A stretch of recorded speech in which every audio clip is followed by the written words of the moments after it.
Tra Maria Carta, la nostra grande, straordinaria artista, e un cantore della storia del rock, Red Ronnie.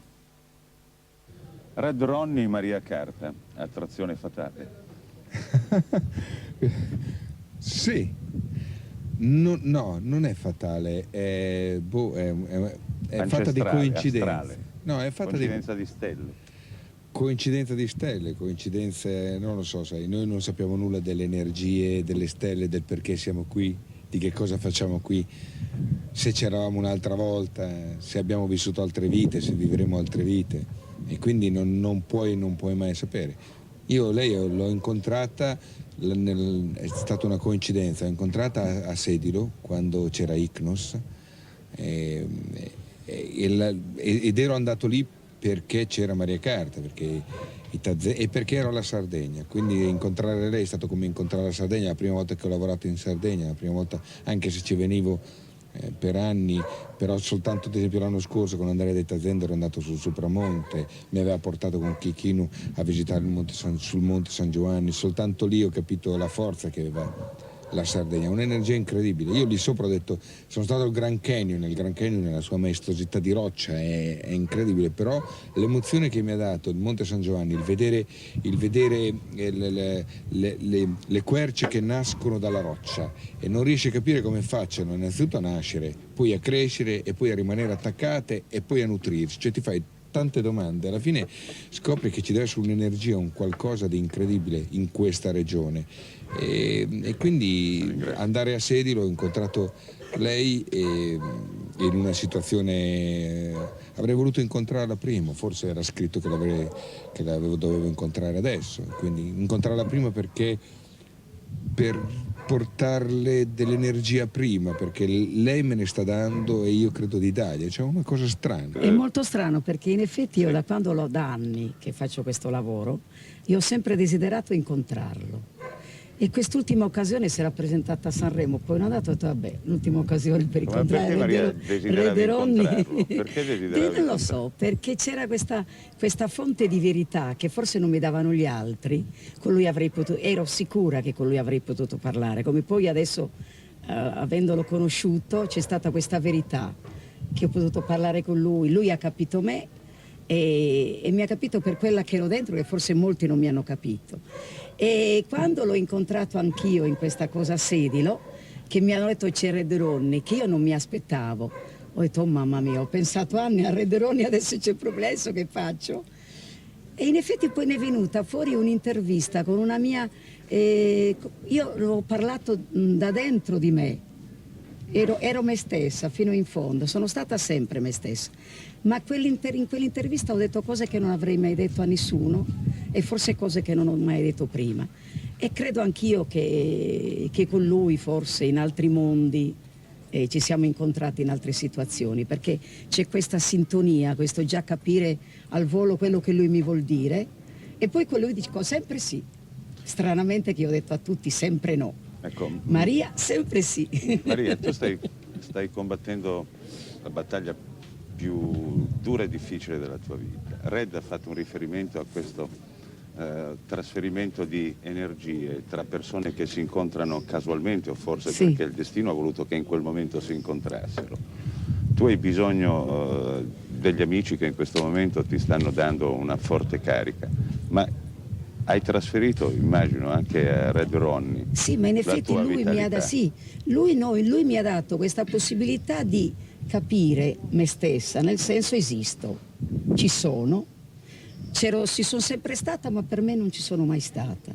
E in questo momento, grazie a Red, poi io ho conosciuto un altro personaggio importante, che è importante oggi della mia vita, e come ho fatto a vivere tutti questi anni senza averlo conosciuto prima, ed è questo centro di cure di oli essenziali, dove mi stanno disintossicando dalle varie chemio che sto facendo purtroppo, cioè mentre la chemio mi inietta la morte, loro attraverso questi oli, questi massaggi, questi trattamenti mi stanno dando questa vita, che poi si vede che io sono diversa. C'ho questa voglia di vivere, questa voglia di cantare, questa voglia di ridere, questa voglia di camminare, di guardare la giornata che nasce, invece per me nasceva e moriva allo stesso modo perché non sapevo se poi c'era un altro giorno domani. Io oggi vivo alla giornata, però vivo alla giornata pensando ed essere cosciente che domani è un altro giorno, Ecco, e che ci sarà. Hai scoperto un'altra Maria Carta. Sì, in effetti sì, e questo grazie a Red. Red, in questa tua funzione di amico indubbiamente, ma anche di terapeuta, quanto però stai prendendo, quanto ti stai curando tu da questo rapporto con Maria Carta? Cioè, in un certo senso credo che lei rappresenti molto la Sardegna. Lei rappresenta le memorie, lei canta le memorie della musica, lei fa cantare le persone anziane per portare avanti questo discorso di memoria storica, di salvare. La musica non è soltanto musica, è molto di più, è comunicazione. Mi ha colpito il fatto che lei mi ha raccontato che ha cominciato a cantare perché aveva paura, quando andava al fiume era buio e aveva paura, allora per vincere la paura ha cominciato a cantare. Quindi la musica serve tantissimo, si è sempre legati alla musica. È un modo per esorcizzare anche la vita, le disavventure della vita. Esatto. E allora per me, anch'io sono un archivista nato, questo anche fare gli anni 60, questo salvare, questo correre in aiuto di persone che possono lasciarti qualcosa, darti qualcosa. E quindi tu prima hai detto terapeuta, non è questione di terapeuta. Io prima di lei, grazie a Gianni Morandi, ho scoperto questo posto che è poi l'Engel di Forlimpopoli e questi prodotti BC, che sono prodotti naturali fatti con oli essenziali, e ho scoperto anche una cosa molto importante, che la salute deriva soprattutto dall'alimentazione. Noi non ci pensiamo, ma noi siamo ciò che mangiamo. Se noi beviamo ci ubriachiamo, giusto? Quindi noi siamo ciò che beviamo. Se noi mangiamo male stiamo male, quindi noi siamo ciò che mangiamo, ed è una cosa che noi non lo sappiamo mai. E soprattutto la Sardegna ha bisogno, secondo me, non lo so perché io poi sia così legato alla Sardegna, soprattutto ultimamente, non lo so, ormai parlo come un sardo, lei mi faceva notare che dico il continente, cioè parlando... I continentali non dicono il continente, siamo noi che diciamo andiamo in continente. Lui ieri ha detto andiamo, poi quando vado in continente ho detto un momento. Che ci deve essere un qualcosa, e vabbè, comunque io poi mi lascio andare sulle cose e le vivo così come sono. E quindi sai, non lo so, io non sono un terapeuta, però ritengo giusto, se scopro una cosa che mi fa del bene, dirlo, anche se rischi alla fine, perché è molto più facile andare lungo la corrente. Però non è che io sia un eroe, attenzione, è bellissimo, i salmoni sono pesci stupendi, vanno controcorrente, devono stare attenti soltanto agli orsi perché li prendono e li griffano. Fa parte dell'equilibrio naturale. Certo. Stavo chiedendo però se in questa tua, come dire, nuova veste o comunque scoperta di antiche radici che forse non pensavi neanche tu di avere, che hai trovato anche qui in Sardegna, Maria Carta ti ha dato degli input che prima non avevi, o ti ha fatto aprire una finestra che lasciavi chiusa nei tuoi spazi dell'immaginario o comunque del tuo modo di scoprire e di conoscere? Lei credo che sia una sacerdotessa, non lo so, deve essere stata una sacerdotessa, una cosa molto strana. Lei mi ha raccontato una storia strana che le è capitata in un nuraghe. Lei secondo me ha la faccia della sacerdotessa, e il suo modo di cantare musica, questo suo modo di cantare anche i canti gregoriani, a lei appartengono i canti, sai, non lo so, lo scambio di cose non è come uno scambio, ad esempio io ti do questo bicchiere d'acqua con limone e tu mi dai 1000 lire, è una cosa che non puoi dire quanto ti dà, fin dove ti arriva, è una questione di cose naturali che ti vengono dentro, è difficile spiegarlo, cioè ci sono tante cose in comune. Lei ad esempio canta i canti gregoriani, io ho fatto 5 anni di seminario, quindi i canti gregoriani per me erano un'imposizione, però ti rimangono dentro perché noi cantavamo canti gregoriani. Ci sono tante cose. Io ho comprato uno stock di dischi, c'era il primo disco suo ed ero molto contento di questa sua copertina Delirium, dove lei è bellissima, ancora oggi è bellissima, però in quel disco c'era tutto un alone di magia, un alone di magia, esatto, e guarda caso l'ho preso un mese prima di conoscerla.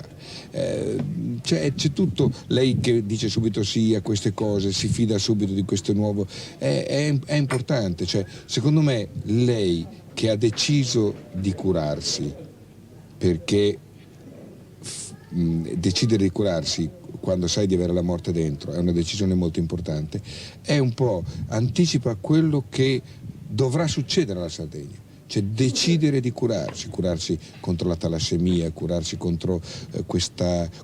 per vincere questa diffidenza nei confronti, anche nel caso del turismo ad esempio.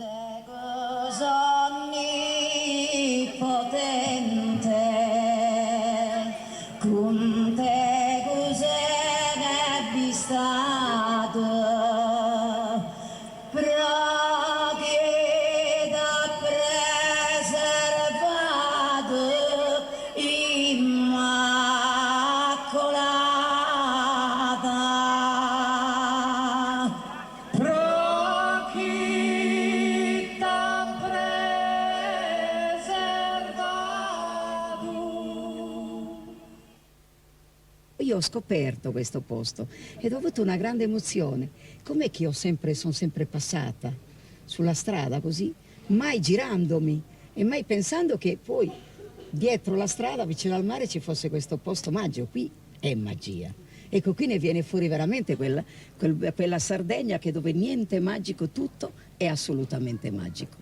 E poi c'è l'isola di Tavolara qui di fronte, tu ci devi parlare con quell'isola. C'è l'isola di Tavolara, lì di Tavolara io ho dei conti in aperto, molto sospesi, fin dalla mia nascita. Io quando sono partita dal continente, che sapevo di partire e in un certo senso di vivere, di andare lì per vivere in continente, io ho avuto questo grande rifiuto e l'ultima cosa che ho guardato è l'isola di Tavolara dicendogli ma io non me ne vado.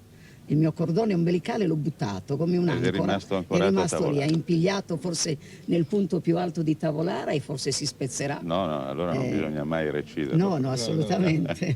E unirsi alle coste per la Sardegna significa unirsi, cioè è importante unirsi oggi, non è, tutto tenta di dividerti, tutto questo mondo tenta di dividere, tutto ciò che succede tenta di dividere. Non soltanto le leghe, e che la Sardegna si unisca alla costa significa unirsi anche al mare, significa unirsi all'Italia e all'Europa, hai capito? Unirsi agli altri, non vederli più come nemici. E tu stesso hai detto c'è una bella gioventù, ci sono ragazzi. Sì, ma infatti è quello che ho notato, questi ragazzi sani, questi che hanno voglia di parlare con i grandi, con le persone adulte, che hanno voglia di ballare. E io ieri sera mi sono resa conto che in effetti è ancora molto facile, può essere facile riportare questo rapporto con la vita comunitaria che abbiamo noi e dal momento che noi viviamo con quelli che vengono da fuori e poter avere questa cosa che intanto sono sicura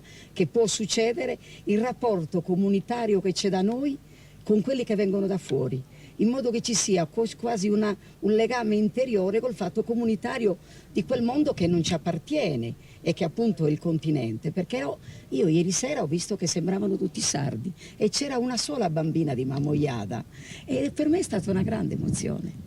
Ecco Maria, hai detto dare, i sardi hanno già dato come ma io dico sempre si dice dare. spesso, però non abbiamo dato il meglio di noi stessi ancora.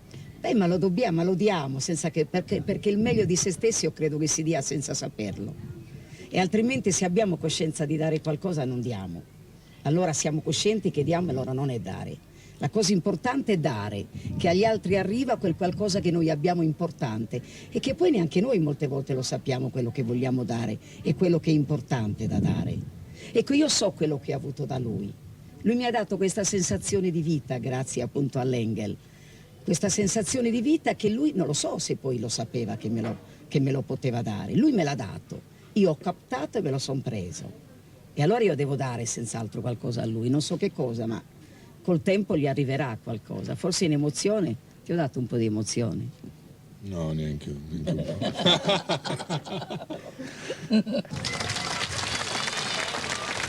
Maria Carta. E adesso è venuto il momento, intanto i Tazenna riprendono posizione. Maria, sei al centro di una cosa molto strana. Ecco Michele, vieni Michele. Michele è diciamo, io vorrei un applauso per Michele perché è stato sua l'idea di far sì che Abbadà sia ballato fra 3 minuti da tutta la Sardegna. In pratica tutte le radio della Sardegna mandano fra 3 minuti questo brano di Maria Carta che lei eseguirà adesso con Itazenda sul palco. È una danza e io chiedo a voi di danzarla o ballando, quelli che sono in piedi, oppure di danzarla accompagnando con il ritmo questa canzone che è deve ancora cominciare. Comunque potete già cominciare a fare il ritmo. Ed è la cosa che Michele ha scritto per questa notte, 10 agosto, la notte dei desideri. Un solo desiderio nella notte dei desideri, una sola musica che riunisca la gente in un unico gesto, un solo movimento per qualcosa che superi la notte e restituisca al cielo tutte le stelle cadenti, perché possano brillare e ancora brillare, nel buio dell'indifferenza, nel buio dell'egoismo, nel buio della solitudine, nel buio dell'incomprensione. Abadà, abadà, ballare, ballare, tutta la Sardegna, la notte del 10 agosto, in ogni angolo, in ogni spazio, 10 minuti per una vita, per ritrovare un orizzonte comune, un ritmo comune, per prendere i desideri e farne uno solo, che sia veramente nostro, uno solo contro i 1000 silenzi della vita, perché tutte le stelle non debbano bruciare a fretta di un momento, in questa notte dove i desideri delle madri sono le mani dei figli che li realizzano. Abadà, abadà, Maria Carta Itazenda.